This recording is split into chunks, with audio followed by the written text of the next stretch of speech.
Let's see. Let's see if we live yet.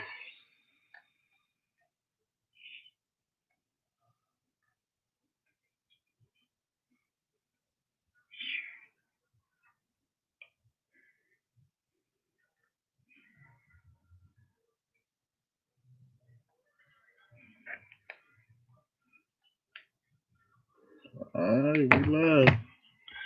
We live.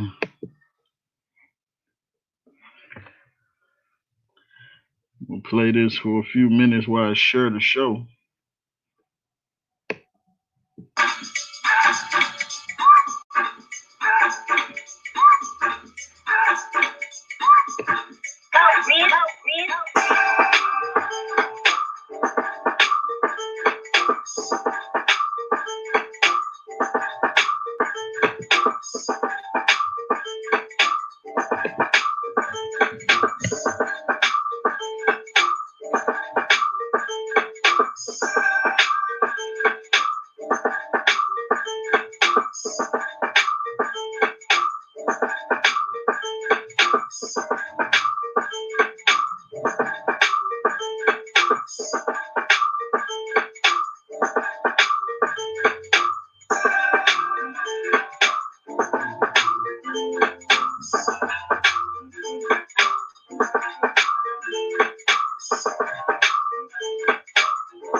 Peace, peace.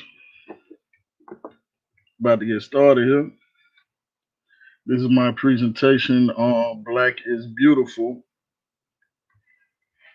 Anybody coming in, like and share the show, please and thank you. Um, about to get right into it because I don't want to hold y'all too long.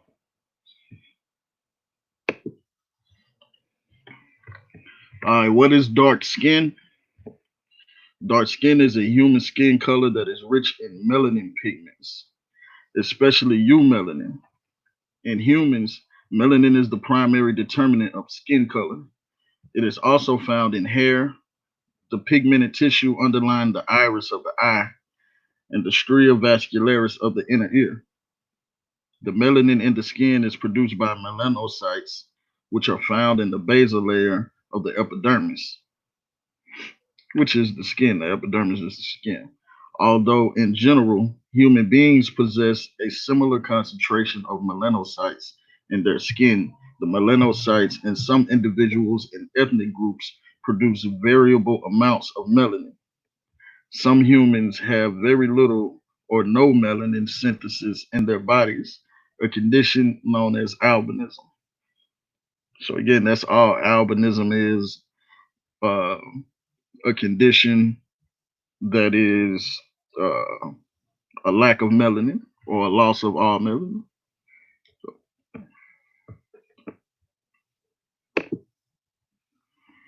All right, there are two different types of eumelanin, which are brown eumelanin and black eumelanin. Those two types of eumelanin chemically differ from each other in their pattern of polymeric bonds. A small amount of black eumelanin in the absence of other pigments causes gray hair. So let me read that again. A small amount of black eumelanin in the absence of other pigments causes gray hair. A small amount of eumelanin in the absence of other pigments causes yellow or blonde hair. This is where you get your variations of hair colors. As the body ages, it continues to produce black melanin, but stops producing brown melanin, resulting in the gray hair that is common in elderly people.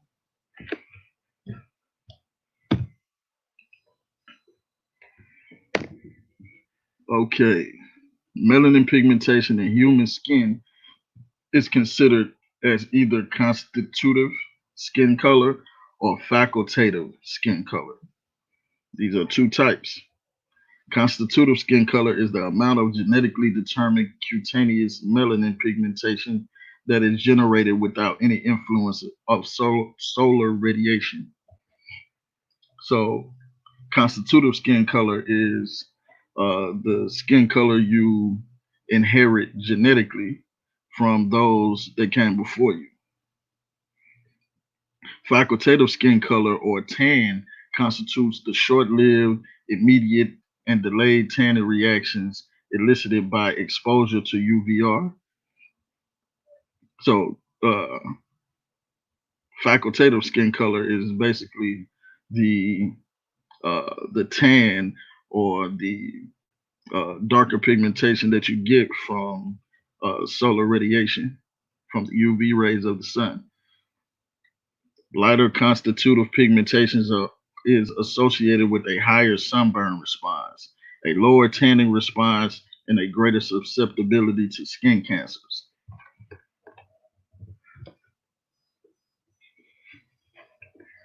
All right, where does dark skin come from?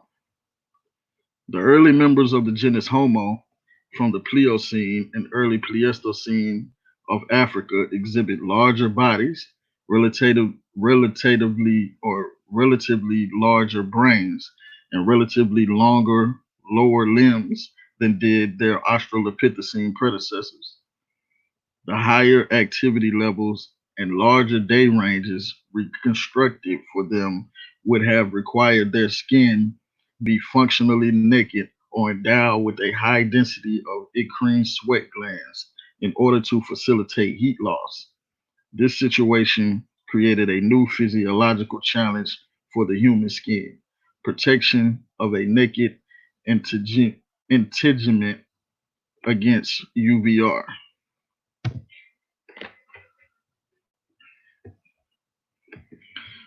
Dense hairy coats protect the skin of mammals from UVR induced damage to the skin because the hairs themselves absorb or reflect most short wavelength solar radiation. In mammals, the sparse, dense coats of hair, however, 3% to 5% of incident UVR is transmitted to the skin. Non human mammals that are active in hot, sunny environments exhibit sparse coats because they facilitate passive heat loss. They also display highly melanized skin on their exposed dorsal surfaces to effectively block the UVR transmitted to the skin. So, this eumelanin is used as a protection uh, against harmful uh, UV radiation waves.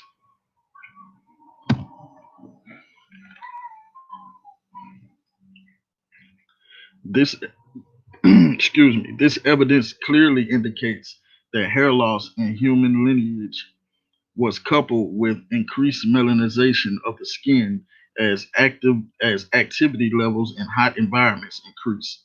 The early members of the genus Homo, the ancestral stock from which all later humans evolved, were thus darkly pigmented. This interpretation has been recently supported by genetic evidence dis- dis- demonstrating that strong levels of natural selection acted about 1.2 million years ago to produce darkly pigmented skin in early members of the genus Homo.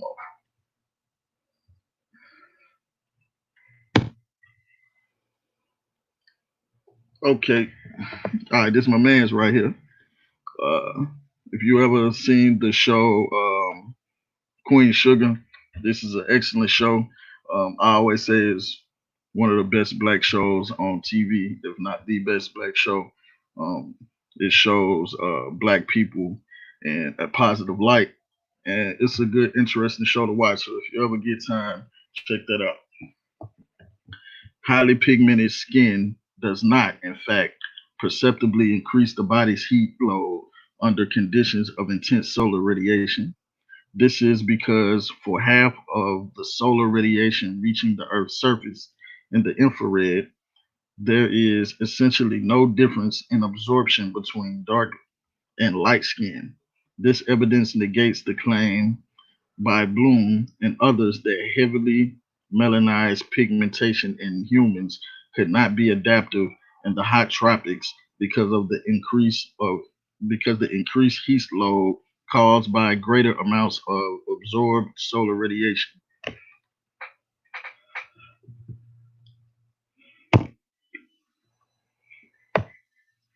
There is a correlation between the geographic distribution of UVR and the distribution of skin pigmentation around the world. Areas that have higher amounts of UVR have darker skin populations, generally located nearer the equator. Areas that are further away from the equator, generally closer to the poles, have a higher concentration or have a lower concentration of UVR and contain lighter skin populations. This is the result of human evolution, which contributed to variable melanin content in the skin to adapt to certain environments.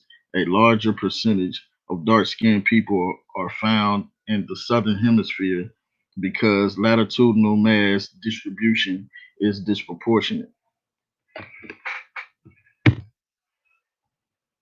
This is a skin color map, and basically, what it's showing is populations more closer to the equator, this line right here, are darker. The darker, the closer to the equator indigenous populations are settled, the darker they will generally be.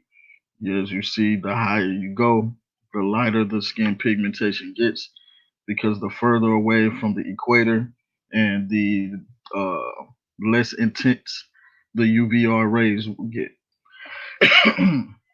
It says the land is disproportionate because you see a lot of land north of the equator and not so much south of the equator. But yeah, these populations that's more closer to this equatorial zone will be generally more darker than people that's further away from it.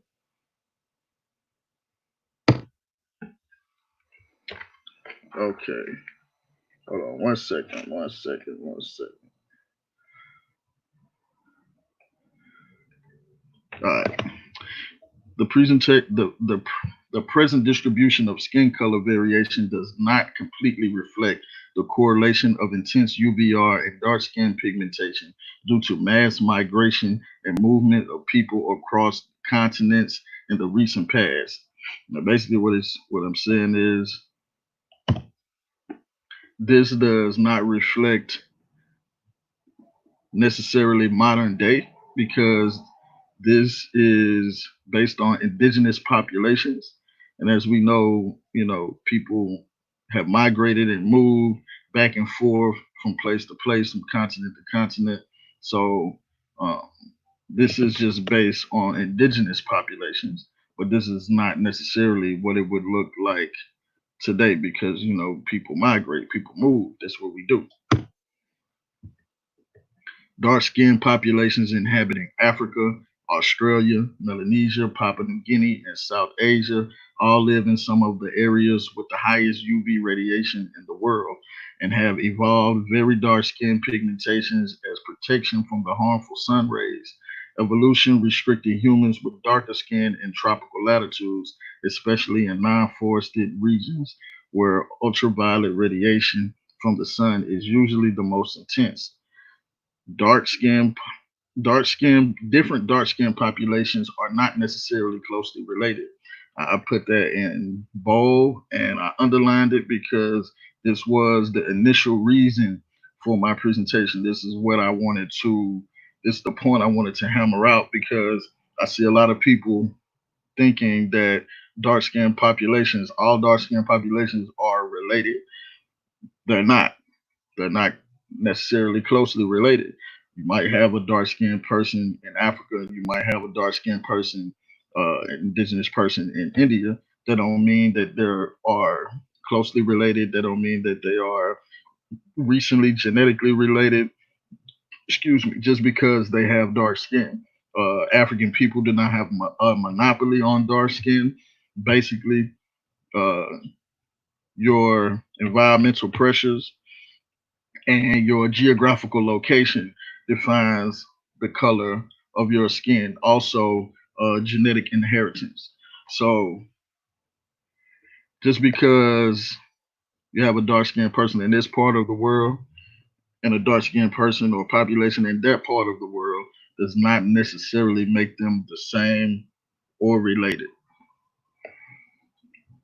So I'm gonna read that again. Different dark skinned populations are not necessarily closely related genetically. Before the modern mass migration, it has been argued that the majority of dark skinned people live within 20 degrees of the equator. Ultraviolet or UV rays from the sun are responsible for activating the melanin. As melanin levels rise in our body's natural pigment darkens. Protection against the sun's rays increase. Inuits, Inuits' vitamin D intake wasn't dependent upon the sun. They get all that they need from their diet, heavy heavy on types of fatty fish that are naturally rich in vitamin D. The plentiful amounts of the vitamin kept them from developing less melanin. In fact, before milk was fortified with D, people living outside of northern Canada and Alaska loaded their diets with fishy products such as cod liver oil to get their daily supplement. So, despite their chilly climate and lack of sun exposure, it's the Inuits' diet that has kept them in their natural glow. Now, we are speaking of dark skin in relation to geographical location or environmental pressures. You see, the Inuits don't get much sun at all, let alone UVR presence. Um, but they remain to keep a darker hue because of their vitamin D intake.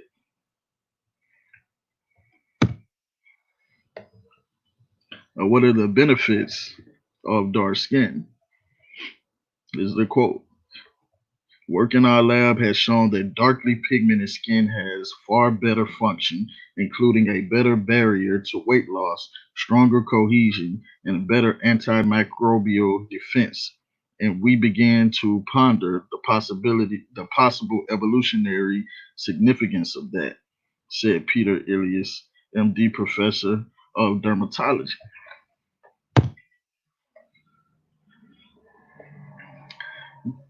Many anthropologists hold that heavy pigmentation arose in our ancestors either to protect them from skin cancer or to prevent the breakdown of folic acid. Folic acid is very important, an important nutrient that resides in the skin's blood vessels.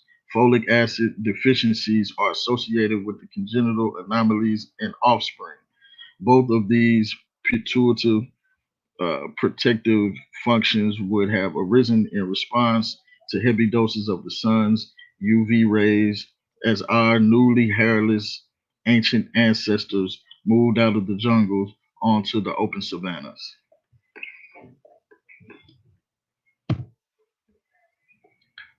White skinned individuals often get painful carrot red or tomato red inflamed sunburns on exposure to sunlight. Some individuals also get blistering sunburns, requiring aggressive medical treatment to control the reaction.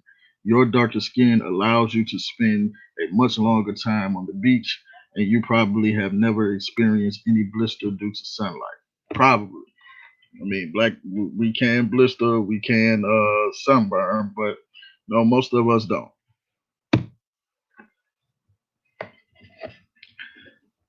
Fine and deep wrinkles, broken blood vessels on the nose and cheek, freckles, age spots, and rough, scaly spots are called keratosis and are commonly seen in white skinned individuals with long term sun exposure.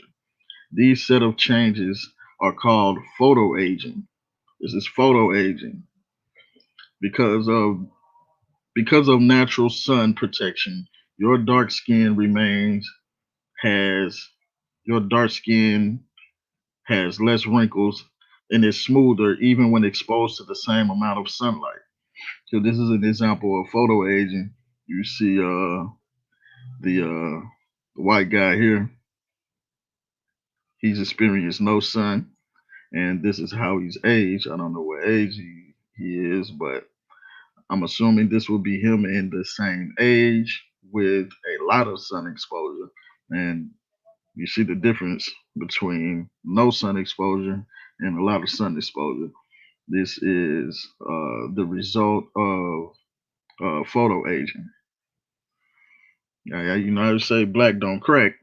Now you can explain why black don't crack because we are less prone to photo aging. Okay.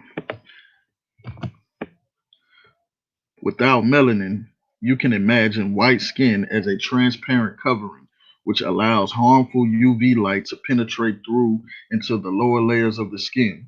This radiation causes damage to the DNA, and a few cells may mutate to cause skin cancers, some of which are deadly.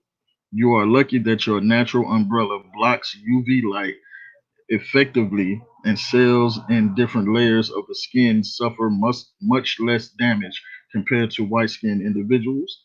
However, don't forget to see a dermatologist in case you see any new bump or in case you see any change in asymmetry, border, color, diameter, or evolution, which is the ABCDE rule of any existing mole on your skin.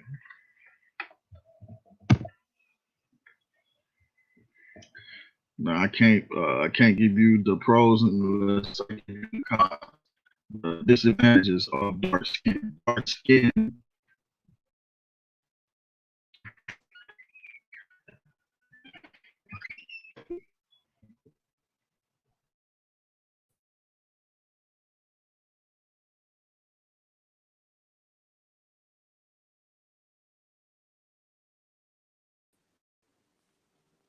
We can't hear you, Sute, brother Sute. Okay. Yeah, my bad. Dark skinned people living in low light, dark skinned people living in low sunlight environments have been recorded to be very susceptible to vitamin D deficiency due to reduced vitamin D synthesis. A dark skinned person requires about 6 times as much UVB than lightly pigmented persons. This is not a problem near the equator. However, it can be a problem at higher latitudes.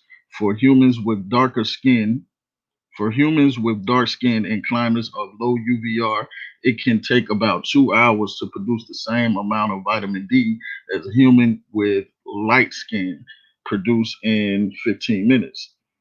Dark skinned people living Dark skinned people having a high body mass index and not taking vitamin D supplements were associated with vitamin D deficiency. Okay. My bad, y'all. Let's get back to it. Vitamin D plays an important role in regulating the human immune system, and chronic deficiencies in vitamin D can make humans susceptible to specific types of cancers and many types of infectious diseases. Vitamin D deficiencies increase the risk of developing tuberculosis fivefold and also contributes to development of breast, prostate, and colorectal cancer.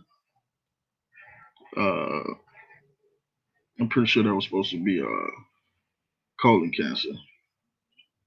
The most prevalent disease the most prevalent disease to follow vitamin D deficiency is rickets, the softening of bones in children, potentially leading to fractures and deformity. Rickets is caused by reduced vitamin D synthesis that causes an absence of vitamin D, which then causes the which then causes the dietary calcium not to be properly absorbed.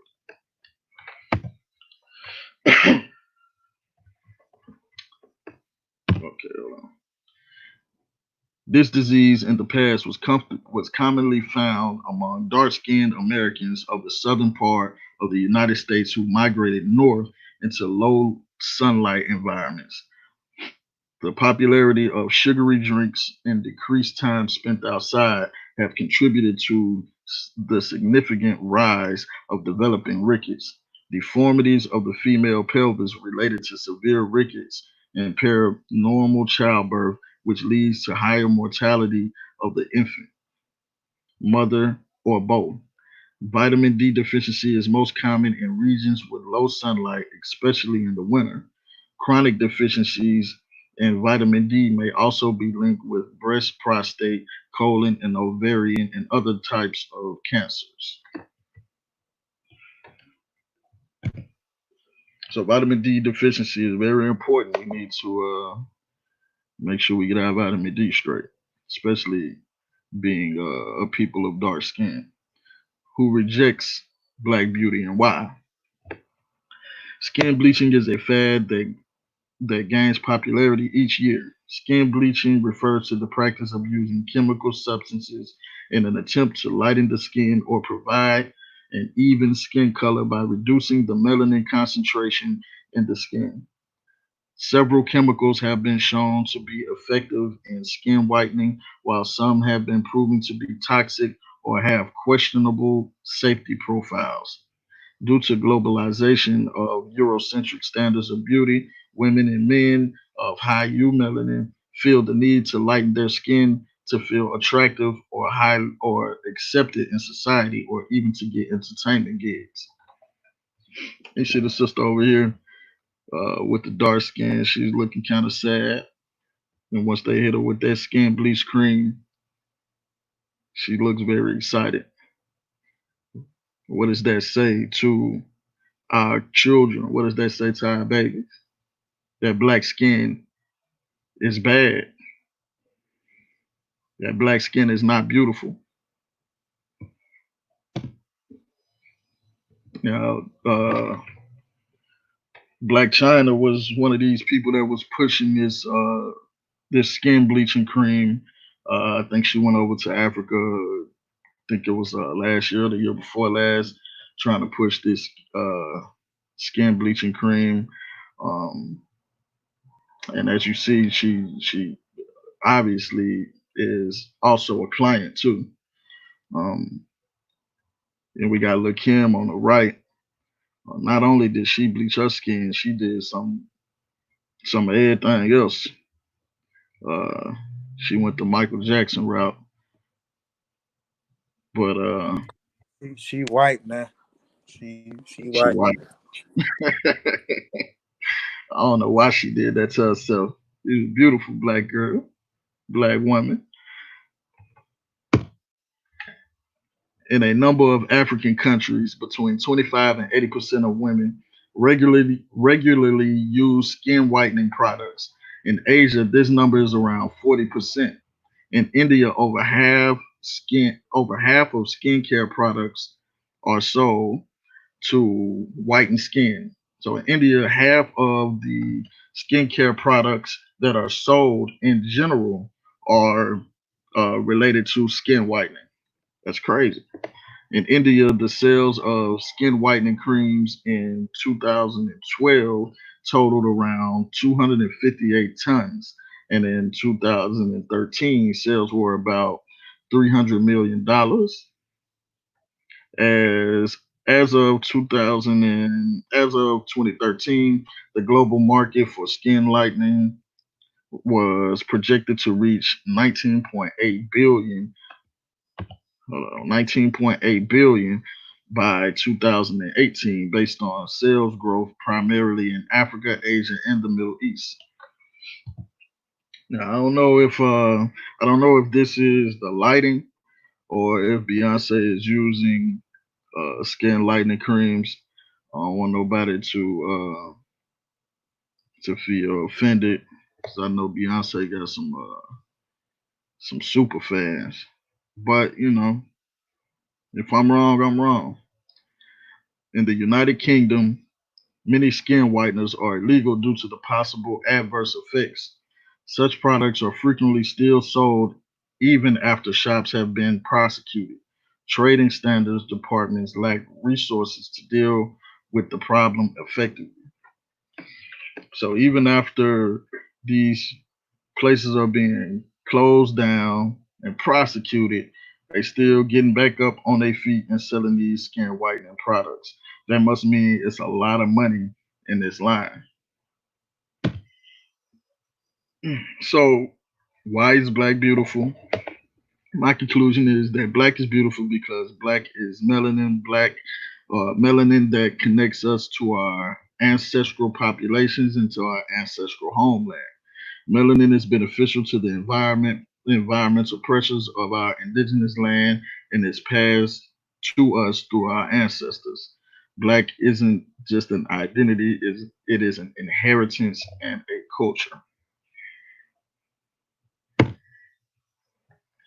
And these are my sources that I use. Anybody that want to come and vet my sources, please do so. That's what we put them up for. And that was it for me, man. I just wanted to really clear up a couple of misconceptions. One of the main misconceptions I wanted to clear up is that dark skinned people from different continents of the world, different regions and different places of the world are all uh, genetically related. That couldn't be further from the truth. Having dark skin doesn't make you genetically similar or genetically related to a person or to a population. Uh, Black people in America, black people in Africa, we don't have a monopoly on black skin, on dark skin. It's different populations all over the world that has this dark skin, and it's not because of their genetic uh, relation or genetic relationship to African people. It's because of their environmental pressures. It's because of their geographical location in relation to the equatorial region. It's because of genetic inheritance, but it is not because uh, you see a dark skinned population in Australia, so that means they're African. We are everywhere. We are indigenous to the planet. Like I wanted to clear up a lot of those misconceptions because it's just going on too far. This is why Brother Unc says we have to get scientifically literate because if we don't, then mistakes like this will happen. So again, I want to push that all dark skinned populations are not necessarily genetically closely related. So yeah, man, vet all these sources. This book right here, The Evolution of Human Skin and Skin Color. That's a good book. It's a good read. I advise anybody that's interested on this topic to check it out. But yeah, man, that's it for me. Anybody, any one of y'all brothers on the panel got anything to add to it, or if not, we can get on up out of here.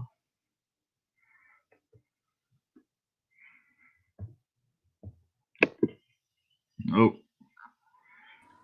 I thought Brother Kofi was gonna say something, but no, that was a good presentation. And good point you're talking about with black people being related. We hear that a lot about. We see a black person or any population of black people, and we monopolize it, saying that they black, they black, they black. Yeah, their skin is dark, but you know, we got to understand things from a scientific point of view. Like our skin wasn't always this dark, no matter what shade you got. And that's a real important point that ties into your presentation in that conversation that we actually started out with lighter, paler skin as we, start to get rid of our fur all over our bodies, coming out of them trees and venturing onto the plains, as you stated. So it was a real good bill, brother. Yeah, man. Appreciate that, man. Appreciate that. I just wanted to clear that up, man, because I see that happen a lot. These people over here is black. Yeah, we gotta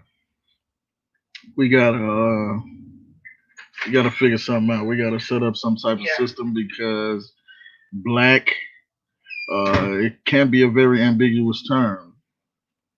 But yeah, man, if y'all ain't got nothing else, we about to get on up out of here. Appreciate everybody for coming through. Anybody that sees this in the archives, you got something, Kofi? I can't hear you. He took his this audio been messing up, bro. Like we can't hear him, and the same thing was happening while you was presenting. Like I could see your presentation, but at times it would just drop out on my end. So I Oh don't yeah, know, and I don't know what's going on with Kofi because he unmuted. I can't. I don't know what's going on either. Hold on, let me. StreamYard got the Rona. Oh, you know why he put his face up there, right? Because he done lined his little beard up. So he wanted to get on there and show that off real quick. Yeah, that's what I'm about to do. Goddamn it, I need to do it too, man. The I ball is don't the know. real ones. I see Satep don't pop in here, but I said Yeah, nothing. I don't know. I don't know what's going on with the audio with you, Kobe.